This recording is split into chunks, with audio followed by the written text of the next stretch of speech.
উপকারী গৃহপালিত প্রাণীদের মধ্যে ঘোড়া অন্যতম। প্রাচীনকালে ঘোড়ার ব্যবহারের বিকল্প বলে কিছুই ছিল না। এরা খুবই শক্তিশালী, দ্রুতগামী ও বুদ্ধিমান হয়। এদের দেহ খুবই শক্তিশালী এবং সুঠাম হয়। প্রাচীনকালে যাতায়াত থেকে শুরু করে কৃষিকাজ, যুদ্ধ, মালপত্র বহনের ক্ষেত্রে ঘোড়ার বিকল্প কিছুই ভাবা হতো না। প্রতিটি ক্ষেত্রেই ঘোড়াকে বাহন হিসাবে ব্যবহার করা হতো। এমনকি আমরা বিভিন্ন সিরিয়ালে রাজায় রাজা যখন যুদ্ধ হতো, এক দেশের সাথে আরেক দেশে যখন যুদ্ধ বেঁধে যেত, তখন সম্মুখ সমরে একমাত্র বাহন ছিল এই ঘোড়া।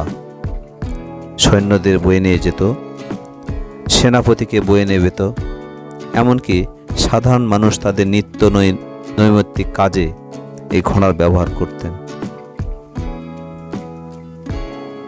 এরা সাধারণত বিভিন্ন রঙের হয়ে থাকে। সাদা, কালো, ধূসর বা বাদামি রঙের ঘোড়া বেশি হয়ে থাকে। এরা ঘাস, খড়, লতাপাতা ইত্যাদি খেয়ে থাকে। আপনারা দেখছেন একটি মা ও তার শাবক মনের সুখে এরা চড়ে বেড়াচ্ছে এবং ঘাস খেয়ে যাচ্ছে। প্রাচীনকালে এক স্থান থেকে অন্য স্থানে যাওয়ার ক্ষেত্রে মানুষ ঘোড়ার ওপর খুবই নির্ভর করত। বেশি দূরত্ব পাড়ি দেওয়ার ক্ষেত্রে এদের জুড়ি মেলা ভার। অনেক কণ্টকাকীর্ণ রাস্তা, পাহাড়ের দুর্গম পথেও এই ঘোড়া খুব সহজেই চলতে পারে।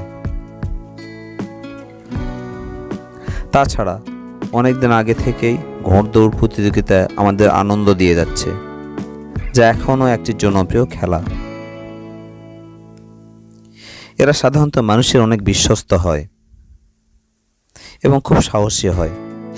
এরা বিশ্বস্ত বন্ধু বললে ভুল হবে না।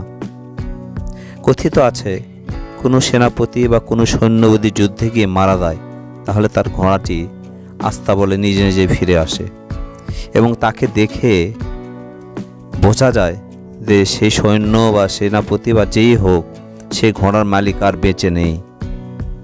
আর এতে করে আমরা সহজেই বলতে পারি যে ঘোড়া খুবই বিশ্বস্ত একটি প্রাণী।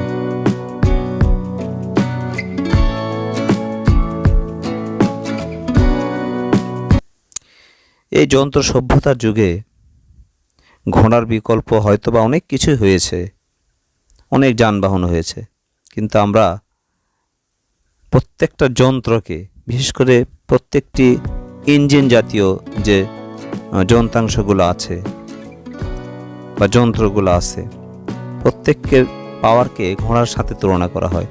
অর্থাৎ আমরা বলি এটা কত হর্স পাওয়ারের যন্ত্র, এটা কত হর্স পাওয়ারের মেশিন, বিষয়টা এরকম। তাহলে ঘোড়ার শক্তির সাথে এই যন্ত্র সভ্যতার বা আধুনিক যুগের যে সমস্ত ইঞ্জিন চালিত যানবাহন আছে, তার পাওয়ারকে, তার শক্তি বা ক্ষমতাকে এই ঘোড়ার শক্তির সাথে তুলনা করা হয়।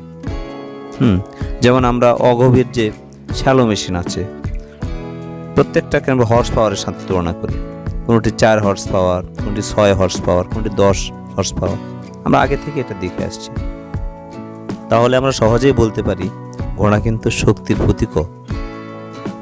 তো যাই হোক, এদের যত্ন নেওয়া আমাদের একান্ত কর্তব্য।